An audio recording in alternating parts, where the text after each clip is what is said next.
সবাইকে শুভেচ্ছা, স্বাগত প্রথম আলোর নিয়মিত আয়োজন একেএস বার্তা সংক্ষেপে। সঙ্গে আছি আমি এস আল আরিফিন। জানিয়ে দিচ্ছি আজকের গুরুত্বপূর্ণ খবরগুলো। জনগণের দীর্ঘদিনের দাবি অনুযায়ী কুমিল্লাকে বিভাগ করার ঘোষণা দিয়েছেন প্রধানমন্ত্রী তারেক রহমান। শনিবার দুপুরে কুমিল্লার বরুড়া উপজেলার লক্ষ্মীপুর বাজারে এক পথসভায় নেতাকর্মীদের স্লোগানের পরিপ্রেক্ষিতে তিনি এই প্রতিশ্রুতি দেন। প্রধানমন্ত্রী বলেন, কুমিল্লা বিভাগ যদি জনগণের দাবি হয়ে থাকে তবে তা অবশ্যই বাস্তবায়ন করা হবে।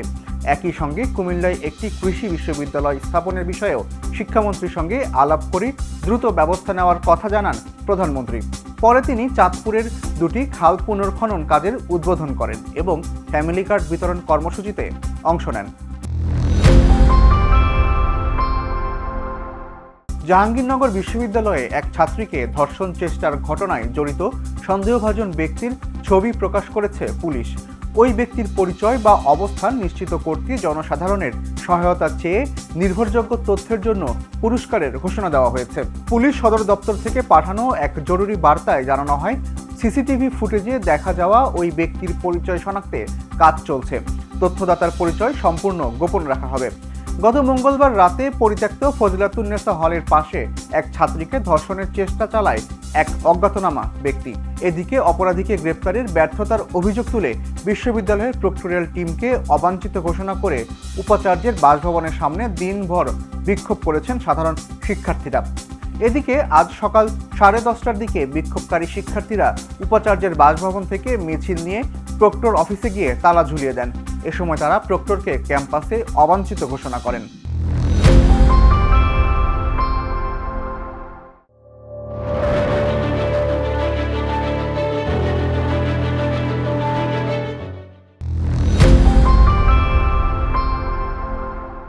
লিভার ও ফুসফুসের জটিলতায় আক্রান্ত হয়ে ভারতের চেন্নাইয়ে চিকিৎসাধীন অবস্থায় মারা গেছেন জনপ্রিয় কন্টেন্ট ক্রিয়েটর ও অভিনেত্রী কারিনা কাইসার। তার বয়স হয়েছিল 30 বছর। কারিনার মরদেহ আগামীকাল রোববার দেশে আনা হবে বলে নিশ্চিত করেছেন তার বাবা সাবেক ফুটবলার কায়সার হামিদ। পারিবারিক সূত্রে জানা গেছে, প্রথমে জ্বর আক্রান্ত হওয়ার পর কারিনার শরীরে সংক্রমণ এবং লিভার ফেলিওরের দেখা দেয়। ঢাকার একটি হাসপাতালে লাইফ সাপোর্টে রাখার পর উন্নত চিকিৎসার জন্য গত সোমবার এয়ার অ্যাম্বুলেন্সে তাকে চেন্নাইয়ের সিএমসি হাসপাতালে নেওয়া হয়। সেখানে চিকিৎসাধীন অবস্থায় গতকাল শুক্রবার দিবাগত রাতে তার মৃত্যু হয়। কারিনা কাইসার বরেণ্য দাবারু রানী হামিদের নাতনি। সামাজিক যোগাযোগ মাধ্যমে প্রাণবন্ত কন্টেন্ট দিয়ে তুমুল জনপ্রিয় হওয়া কারিনা ওটিটি ও নাটকের জগতেও নিজের জায়গা করে নিয়েছিলেন। তার উল্লেখযোগ্য কাজের মধ্যে রয়েছে ইন্টার্নশিপ ও 36-24-36। কারিনার এই অকাল মৃত্যুতে শোবিজ অঙ্গন ও সামাজিক যোগাযোগ মাধ্যমে শোকের ছায়া নেমে এসেছে। চীনের কাছ থেকে আনুষ্ঠানিকভাবে স্বাধীনতা ঘোষণা করার বিরুদ্ধে তাইওয়ানকে কড়া হুঁশিয়ারি দিয়েছেন মার্কিন প্রেসিডেন্ট ডোনাল্ড ট্রাম্প। তিনি বলেছেন, চীনের প্রেসিডেন্ট শি জিনপিং এই অঞ্চলে কোনো যুদ্ধ বা আন্দোলন দেখতে চান না। চীন সফর শেষে মার্কিন সংবাদ মাধ্যম ফক্স নিউজকে দেওয়া সাক্ষাৎকারে ট্রাম্প বলেন, তিনি তাইওয়ানের আনুষ্ঠানিক স্বাধীনতা সমর্থন করেন না। ওয়াশিংটন তাইওয়ানের দীর্ঘদিনের মিত্র হলেও বেইজিংয়ের এক চীন নীতি বজায় রাখার পক্ষেই মত দেন তিনি। ট্রাম্প আরও জানান, শি জিনপিং তাইওয়ান ইস্যুতেই অত্যন্ত শক্ত অবস্থান নিয়েছেন এবং বিষয়টি সঠিকভাবে সামলানো না গেলে দুই পরাশক্তির মধ্যে সংঘাতের ঝুঁকি রয়েছে। তবে শি জিনপিং যুদ্ধ চান না বলে ট্রাম্প আশাবাদ ব্যক্ত করেন। শতভাগ বেতন বৃদ্ধির দাবিতে মেক্সিকোর সরকারি স্কুলের শিক্ষকেরা ব্যাপক বিক্ষোভ প্রদর্শন করেছেন।